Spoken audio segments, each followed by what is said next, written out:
I've just done one of my favouriteest things for the year. It's nothing to do with Christmas.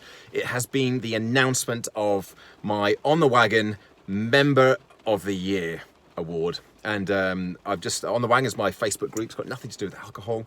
It's about being on the wagon. Are you on the wagon? Are you off the wagon? Diet, fitness, lifestyle in general.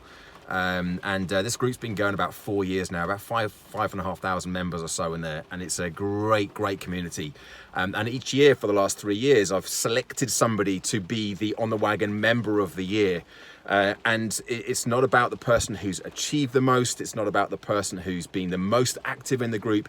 One of the most important criteria that I use to make my gut feel selection for the recipient of the annual award is who I believe has been the epitome of overcoming themselves and resilience and facing setbacks and adversity and challenging circumstances and just continuing to plod on, just to keep on going.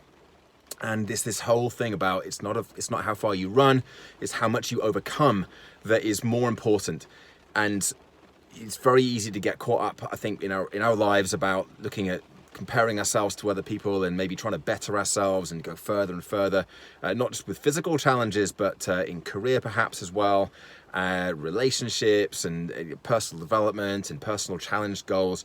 We set ourselves goals and we start to compare ourselves sometimes, not always, but sometimes we feel like we should compare ourselves to how other people are doing. Whereas the reality is that it's much more about how much we've had to overcome along the way. That's what brings us growth. That's what brings us progress.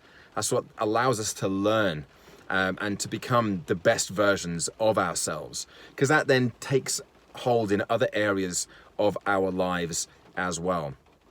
And so the reason for coming in here today and sharing this with you is, first of all, I'm very kind of happy to be in a position where I run a group that I get to pick a member of the year for like this and send a little trophy over to. But as I said in the group, that was representative. The winner of this particular award is representative of the whole group, of everybody who has had to overcome something. And as we get to the end of this year, this decade, I would just encourage you to reflect as well on not just what you've achieved, but what you've had to overcome along the way. And if in a physical sense, if that's you've run your first 5K, that's as worthy, as valid, as impressive.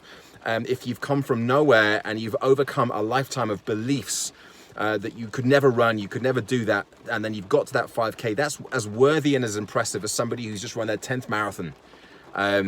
Not that there's nothing impressive about running a 10th marathon, but if you had to overcome those limiting beliefs and challenge and change those things, that's magnificent. That's something that I personally, as a coach, as an observer of human behavior, I absolutely love to see and take my hat off to you. So whatever you've achieved this year in all aspects of your life, look at what you've had to overcome along the way and give yourself credit for that. Take the lessons of what you've learned, how much you've grown, how much you've developed, and also look at how that's taken hold in other areas of your life as well. Have a fantastic rest of the day, rest of the week, rest of the year, and I'll speak to you again soon. Bye for now.